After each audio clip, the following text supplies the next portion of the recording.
All right, Israelites, what's up? This your boy Yah's Chosen One, man. This is gonna be the last one. This is gonna be the last. This is gonna be the last part I do tonight. We are in the Great Book of Jasher. We're in chapter 44. We are dealing with verse 71, and we see in the previous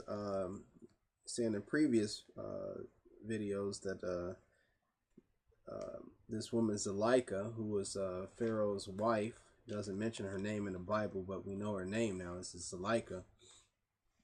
You know, she's just a hoe, and she got Joseph in trouble because Joseph didn't want to do anything with her, so she got mad. You know, she tried to put on all this perfume and stuff, try to make herself look good, and Joseph still didn't want her. So, you know, Joseph was being righteous. He was still a Hebrew, so he still knew the laws of Israelites, and he didn't want to, you know, do anything to this man's wife. You know, he didn't want to commit adultery with this man's wife, so he didn't do anything with her. But her little nasty tail gonna sit up there and lie on him. And then Pharaoh, the Most High, opened up his child's mouth, and made the child speak the truth. And Pharaoh was probably too embarrassed, you know, to accept the truth. So he took it to his judges, and that's where we are right now. All right, verse 71, chapter 44 in the Great Book of Jasher. And the priest said unto Joseph, Why dost thou do this thing to thy master? And Joseph answered them, saying, Not so, my lords. Thus was the matter. And Potiphar said unto Joseph, Surely I entrust in thy hands all that belong to me, and I withheld nothing from thee but my wife. And how couldst thou do this evil? And Joseph answered, saying, Not so, my lord. As Yah liveth, and as thy soul liveth, my lord, the word which thou didst hear from thy wife is untrue. For thus was the affair this day. A year had elapsed to me since I have been in thy house. Hast thou seen any iniquity in me, or anything which might cause thee to demand my life?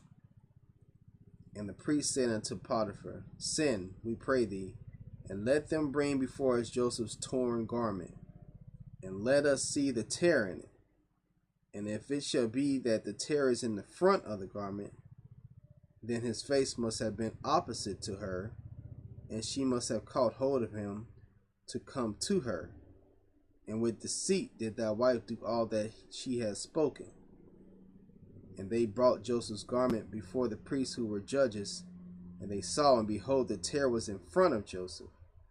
And all the judging priests knew that she had pressed him. And they said, The judgment of death is not due to this slave, for he has done nothing.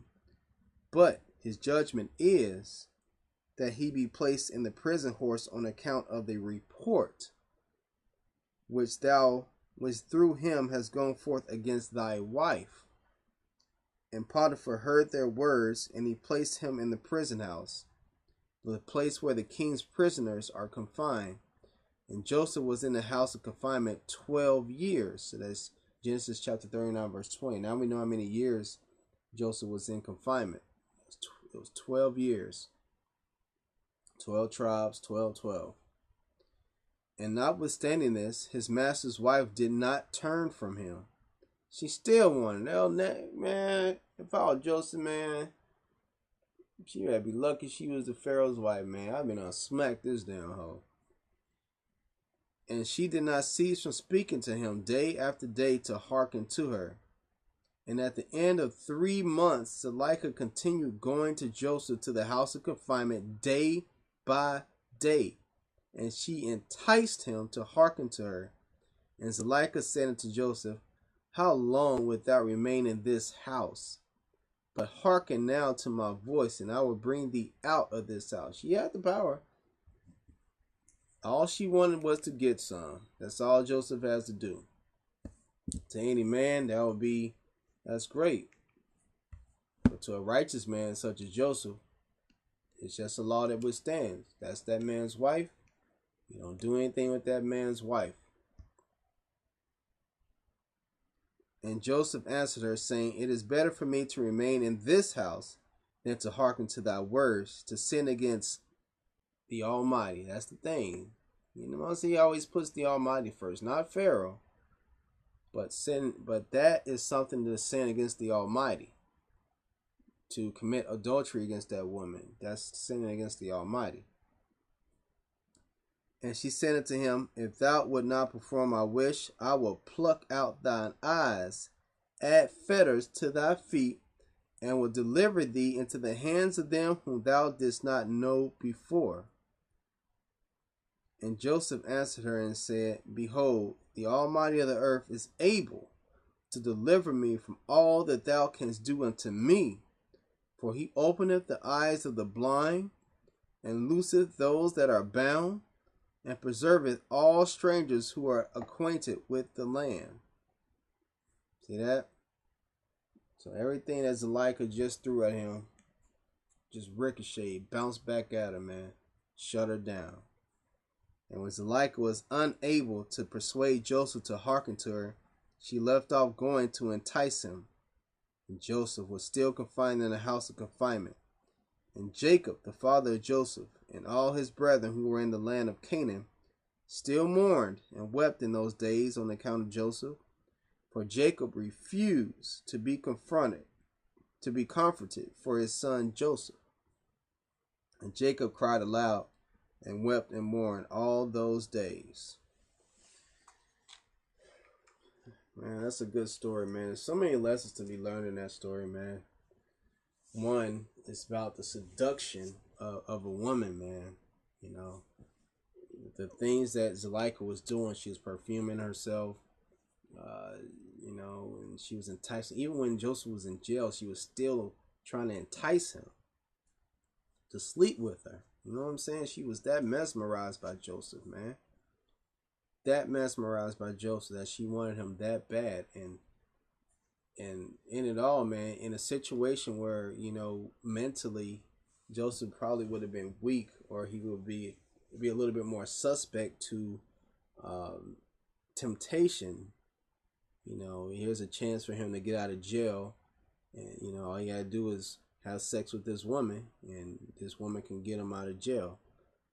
And you know, for any other man, I'd be like, oh my gosh, yes. But for Joseph, he knew the laws, and we as Israelites have to be like Joseph in that case, man. You know, women.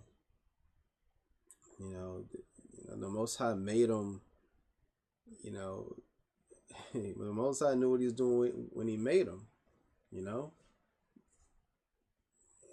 You know, that's why I just don't understand how, I just don't have their mentality, but how a man can sleep with other mankind when you have these women out here who are absolutely gorgeous. And, you know, and kudos to Joseph, man, for not giving into temptation, man, because, you know, that, you know, this is the Pharaoh's wife. And you know, Pharaoh had the choices of women, so, you know, there's no question that this woman was probably off the chain. She was probably fine as I don't know what. And Joseph still was, it's like, nope. Yeah, you pretty and all, but can't do it. Can't do it. You know, it's about your husband, but it's really about the Almighty, man. It's all about Yah. And I don't want to let him down. And second of all, woman, you're married.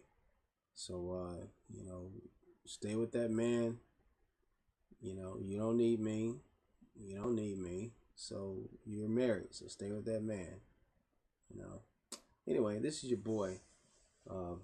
Yah's chosen one. You know. That's it, man. Book of Jasher is a great book. You know. And for a while there, man, I had did a video in a while, man. But I'm gonna start back to doing it, you know, I should do it on a daily basis, actually, man. I should be a lot further on than I am right here, and I am gonna start doing it on a daily basis. But, you know, just girt yourself, man. There's all kinds of stuff out there you see on YouTube. You know, we got atheists, we got Scientologists, Egyptologists. You know, you got Muslims and everything. Just remember, you're an Israelite. You know. You don't have to be against their religion. You just have to be for us. Okay? You know, it doesn't matter what they say. If you be for us, pro us, you know, you ain't got to worry about bashing them and putting them down. You know what I'm saying? Because, you know, the word will cut. You know, you just say the verses, you just say the things that we need to know. And if the verse cut, it'll cut. But the word is for us. It's for our edification. And you see those brothers there out there on the street, man, getting it on, man. You know, offer your support, comment on the videos, man. Tell them to keep it up. Tell them to keep a good job. Keep doing a good job out there. And, you know, let's just become a stronger nation. Stronger Hebrew nation. Stronger Israelite nation. You know what I'm saying? Get back to the things that y'all want us to do. Instead of having our role models as, you know, rappers and basketball and all kind of sports stars and like that. Let's, you know, let the real Hebrew nation stand up. You know what I'm saying? All right, love you guys, man. Y'all's chosen one. Shalom.